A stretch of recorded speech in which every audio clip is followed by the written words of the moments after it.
সালামু আলাইকুম। সকাল সকাল ছোট ভাই ফোন দিছে, ফোন দিয়ে বলতেছে যে ভাই আজকে আপনাদের হোস্টেলে আসবো। মানে ওরা হচ্ছে আজকে আমাদের হোস্টেলে আসবে। হ্যাঁ, দুইজন, ও আর হচ্ছে ওর সাথে একজন। তো এখন উঠতে হবে, উঠা ইফতারের আয়োজন করতে হবে। ইফতারে কি খাবো চিন্তা করতে করতে ভাবলাম শর্টকাটে খিচুড়ি রান্না করি, একবারে ইফতার এবং সেহরি দুইটাই হয়ে যাবে। আর সেই জন্যই এখন বের হয়ে গেছি হচ্ছে বাজার করার জন্য। এখন যাব, বাজার করতে হবে, খিচুড়ির জন্য সব কিছু কিনতে হবে, তারপর আবার আইসা রান্না করতে হবে। আরে গেলেই টাকা শেষ।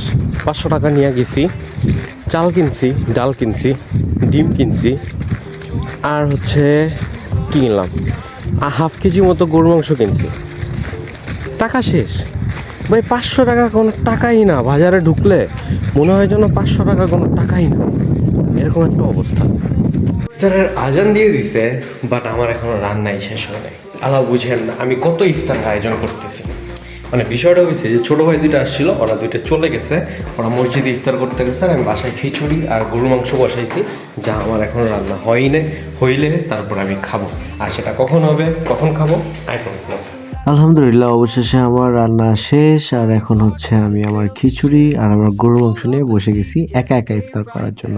মানে যদিও ইফতারের পরেই খাইছি, বাট একা একাই খাইতেছি কারণ বাইরে তো চলেই গেছে।